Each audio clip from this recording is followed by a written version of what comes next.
मोदी जी ने जितना काम किया है उतना शायद ही कोई किसी प्रधानमंत्री ने किया होगा। राम मंदिर उन्होंने दिया, धारा 370 उन्होंने दिया। हर एक को लेके एक कानून में पिरो देना, ये भी एक टेढ़ी चीज है। ममता बनर्जी का तो क्या कहें, उनको तो अपने राज्य का ही नहीं पता।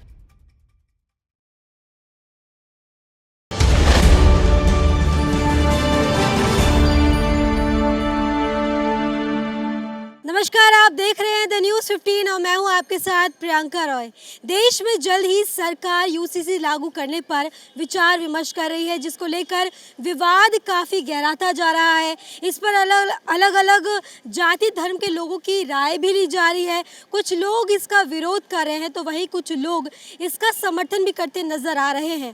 खासकर मुस्लिम लोग जो है इसका जमकर विरोध कर रही है। उनका कहना है कि सरकार मुद्दों से भटकाने के लिए इस तरह की चीज़ें ला रही है। इस पर आम जनता की भी राय जानेंगे कि उनका इस पर नज़रिया क्या है।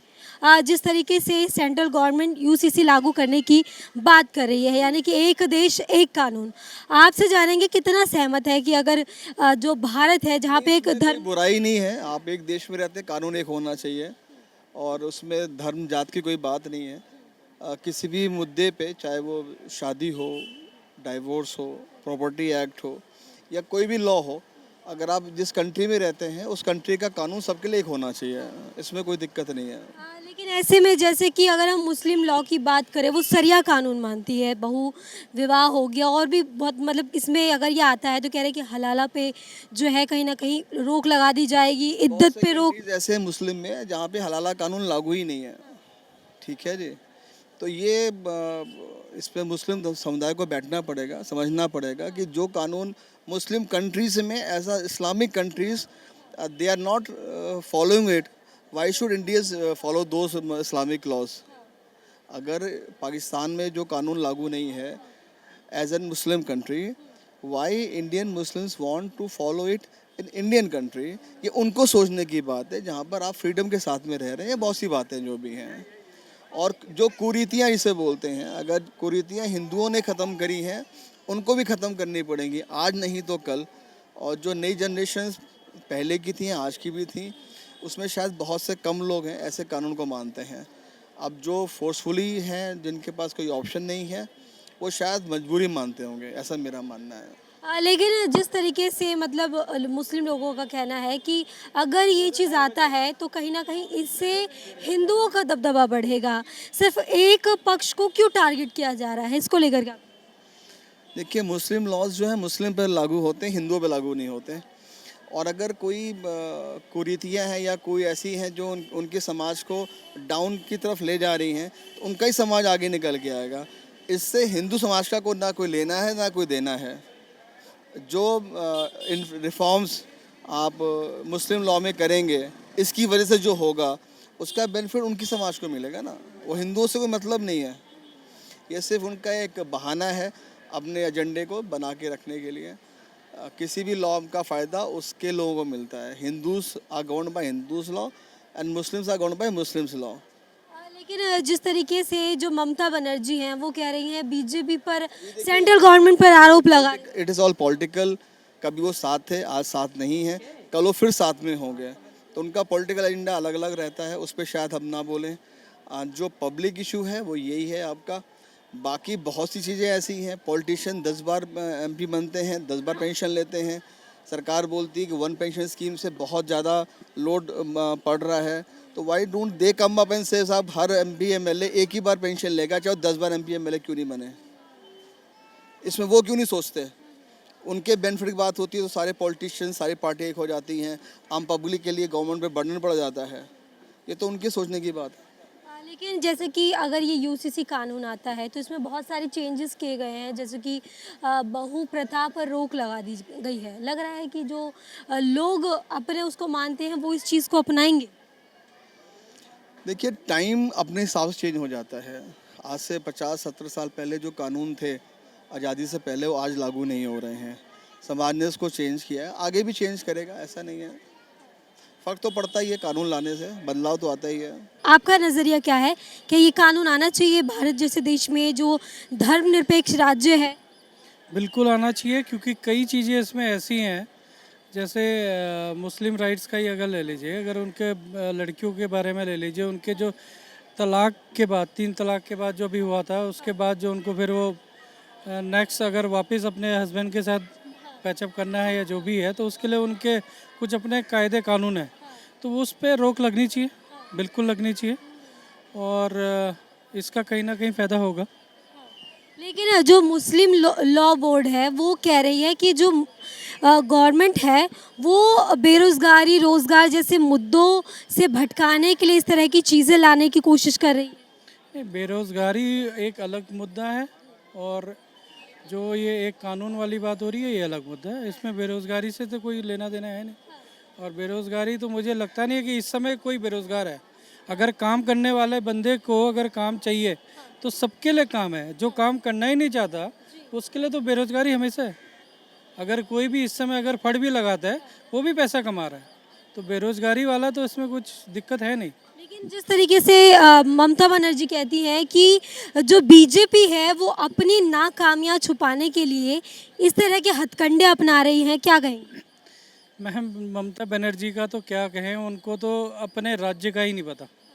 क्योंकि अगर कलकत्ता की स्थिति अगर आप जाके देखो तो इस समय सबसे ज़्यादा भुखमरी कलकत्ता के अंदर है और बेरोज़गारी भी कलकत्ता के ही अंदर है। तो ममता बनर्जी को पहले अपना आप समझना पड़ेगा कि अपने राज्य में क्या हो रहा है। क्योंकि अभी भी वहाँ पे चौल सिस्टम है, एक ही कमरे के अंदर 10-10 जने वहाँ रह रहे हैं। तो बेरोज़गारी तो सबसे ज़्यादा इस समय कलकत्ता के अंदर है। जिस तरीके से मतलब केंद्र सरकार ये दावा कर रही है कि अगर ये कानून आता है तो कहीं ना कहीं जो महिलाएं हैं, जो दलित हैं, उनकी स्थिति सुधरेगी, आपको लगता है ऐसा? बिल्कुल सुधरेगी, बिल्कुल सुधरेगी। महिलाओं पे जो इस समय जो मुस्लिम, ज़्यादातर तो मुस्लिम महिलाएं जो झेल रही हैं, तो उनको तो काफ़ी राहत मिलेगी, बिल्कुल मिलेगी। इनको अपनाएंगे या नहीं अपनाएंगे ये तो इनकी अपनी सोच के ऊपर है। क्योंकि इन्होंने हमेशा यही सोचा है कि हम लोग बस पैदा करते जाएं, उन्हें पढ़ाएं नहीं। अगर ये पढ़ाएंगे तो क्या मुस्लिम का बच्चा जो पढ़ेगा वो क्या वेल्डर ही बनेगा, ये पुतैया ही बनेगा? पढ़ के अच्छा ऑफिसर भी बन सकता है। जैसे कि वो लोग कहते हैं ये तो अल्लाह की देन है, इसमें कोई कानून नहीं आना चाहिए। मतलब वो तो जनसंख्या नियंत्रण कानून भी नहीं मानते हैं, वो कहते हैं ये तो अल्लाह की देन है, क्या कहेंगे? इसीलिए तो कह रहा हूँ पढ़ाई ज़रूरी है। क्योंकि ये बस अल्लाह को ही पढ़ रहे हैं, बाकी किताबें तो पढ़ नहीं रहे हैं। बिल्कुल। क्या कहेंगे अंकल, देश में एक देश एक कानून होना चाहिए? बिल्कुल बिल्कुल बिल्कुल होना चाहिए। क्योंकि आज जो जनसंख्या विस्फोट है, इसको ये सबसे बड़ी वो है अपने देश के लिए। और इसमें सबसे ज़्यादा रोल उन्हीं का है। वो कहते हैं अल्लाह की देन है। भाई अल्लाह की देन क्या है? हम आप हैं ना, हम आप यार भी अल्लाह की देन माने तो हम उनको बच्चों को अपनी तामील दें, इतना अच्छा मतलब बनाए कि उस काबिल बने वो भी, जैसे हम लोग बन रहे हैं। तो वो चीज़ तामील दे नहीं रहे, बस वो कह रहे हैं हाँ अल्लाह की देन है बस। हाँ, लेकिन वो कह रहे हैं काबिल तो मोदी जी बनाएंगे ना। नहीं मोदी जी कहाँ बनाए? मोदी जी सबको थोड़ी दे देंगे। मोदी जी ने तो सबको अपना कर्म करना है। ठीक है, आपको दुनिया में आए हैं, अपना कर्म करिए। जो पढ़ने की तरफ है वो पढ़ाई कर रहा है, बच्चा पढ़ रहा है, अफसर बन रहा है। और जो बच्चा नहीं पढ़ रहा है वो अपना जो जिस हिसाब से उस हिसाब से वो वर्क कर रहा है। अच्छा, जैसे कि यूनिफॉर्म सिविल कोड लागू करने वाली है, यानी कि एक देश एक कानून, इसमें कहीं ना कहीं ये चीज़ें भी जो है इस चीज़ में ऐड की गई है कि लड़कियों की जो शादी की एज है अभी जो फ़िलहाल है उसको आगे बढ़ाई जाए। क्या ये सही है? हाँ ये सही है। सही है। जी। लग रहा है जो लोग सरिया कानून मानते हैं वो इस चीज़ को अपनाएंगे। अब वो लोग बताएंगे क्योंकि ये तो उनकी है, वो तो मानते नहीं है अपना कानून। वो तो कहते हैं मेरा कानून अलग है। तो ये सब चीज़ें हैं अलग अलग। मतलब जैसे कि इसमें बहु विवाह जो है, जैसे कि मुस्लिम लोगों में 4 शादियां अलाउड है, तो लग रहा है वो लोग अपनाएंगे इस चीज़ को। वो लोग नहीं अपनाएंगे ना, वो लोग नहीं अपनाएंगे। वो लोग उन्होंने कहा कि हमारा अलग कानून है, हम तो 4 रखेंगे। भाई अब 4, हाँ 3 की ज़िंदगी ख़राब होगी, 4थे को हम वो करेंगे, तो ये गलत चीज़ है ना। भाई आप भगवान ने एक पैर बनाया है, एक पैर बनाया, एक आप अपना जीवन है। इनकी ज़िंदगी कैसे खराब होगी, थोड़ा बताइए। खराब है ये, अब खराब है ये, अब क्या बताएं हम आपको, बताइए कैसे खराब होगी, वही तो जान। 3 लोग हैं, अब बहुत से हमारे मिलने वाले हैं, उन्होंने तलाक उन्होंने कह दिया, बस उनको बेचारों को छोड़ दिया वो अपनी ज़िंदगी जीने के लिए। अब वो जो उनके बच्चे भी हैं, जो उनके बच्चे भी हैं, मान लीजिए तो वो बच्चे बेचारे बेरोजगार कहीं भीख मांग रहे हैं, कोई कुछ कर रहा है, कोई कुछ कर रहा है, तो ये सब चीज़ अच्छी थोड़ी ना है। और फिर मोदी जी को मैं कहा जाता है कि मोदी जी ने कुछ नहीं किया। मोदी जी भाई क्या, मोदी जी सबको थोड़ी दे देंगे। जी पर तो अभी भी कह रहे हैं कि अपनी नाकामयाबी छुपाने के लिए ये हथकंडे आजमा रहे हैं। नहीं नहीं, ये नहीं, मोदी जी ने जितना काम किया है इतना शायद ही कोई किसी प्रधानमंत्री ने किया होगा। कहाँ किया है? कांग्रेस कह रही है शोषण कर रहे हैं आम जन। कांग्रेस ने क्या किया है बताइए? 70 सालों में क्या किया है? सिर्फ भ्रष्टाचार के अलावा क्या किया है बताइए? सिर्फ भ्रष्टाचार के अलावा उन्होंने कुछ किया ही नहीं है। कह रहे एम्स हमारी देन, ITO हमारी देन, सारी चीजें हमारी देन, मोदी जी बस बेच रहे हैं। क्या बेचा मोदी जी ने? क्या बेचा? उनसे पूछिए क्या बेचा मोदी जी ने। संजय सिंह कह रहे हैं ना वो राम के हैं ना आम के हैं, सिर्फ ना ही किसी काम के। राम मंदिर उन्होंने दिया, धारा 370 उन्होंने दिया, उन्होंने तो क्या क्या नहीं दिया, क्या क्या गिनाया जाए। उन्होंने बहुत कुछ दिया देश को और आगे दे ही रहे हैं बराबर देश को। शरद पवार जी कह रहे हैं कि भारत जैसे देश में इस तरह के कानून की कोई जरूरत नहीं है, क्या कहें? अब वो राजनीति रोटी सेक रहे हैं, वो वोट बैंक की राजनीति कर रहे हैं, वो वोट बैंक मान रहे हैं उनको।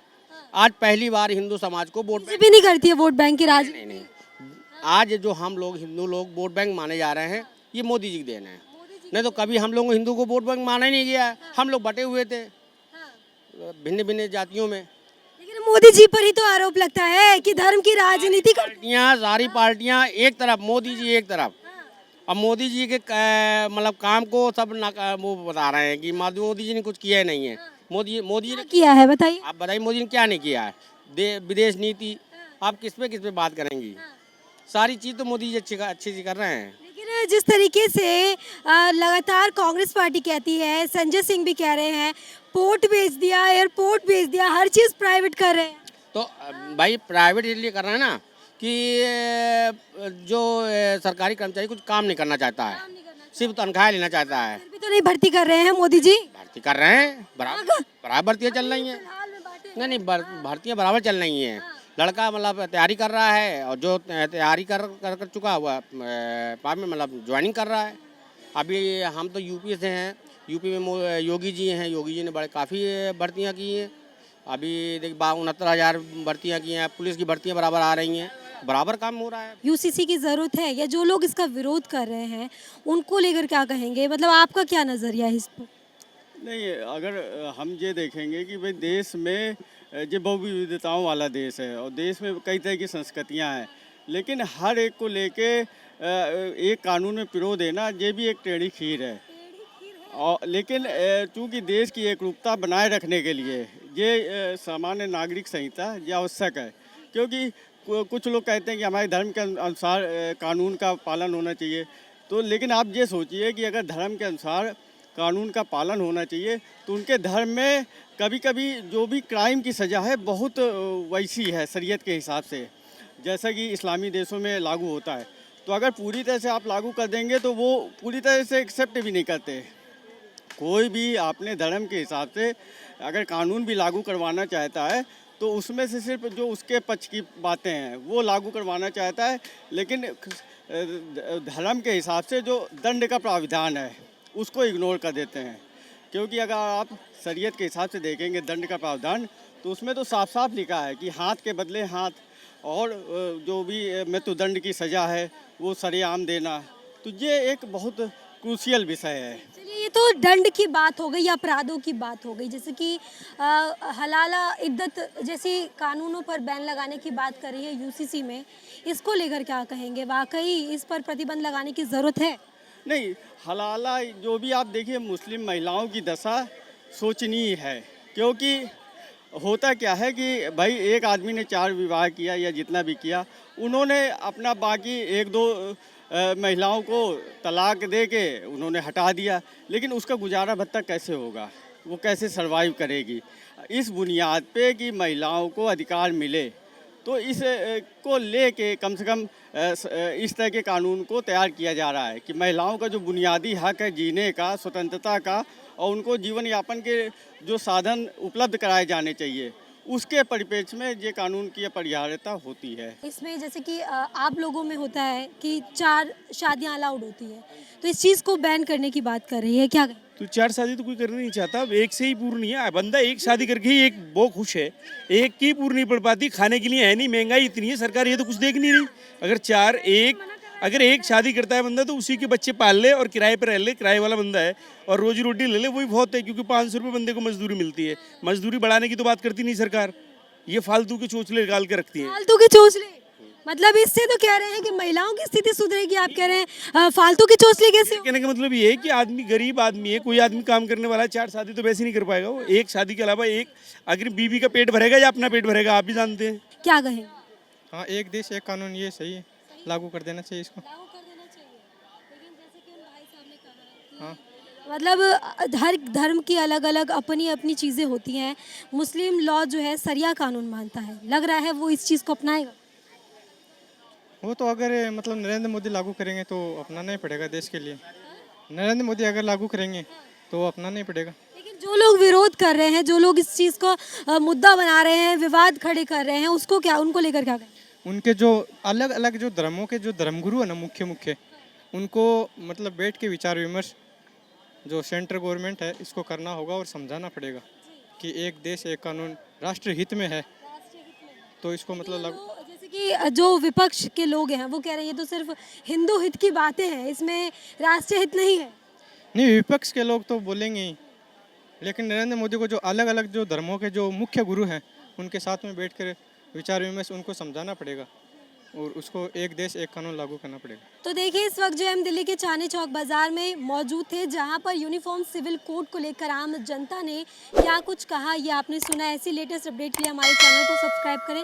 कैमरा पर्सन मिथिलेश के साथ प्रियंका रॉय, द न्यूज़ 15।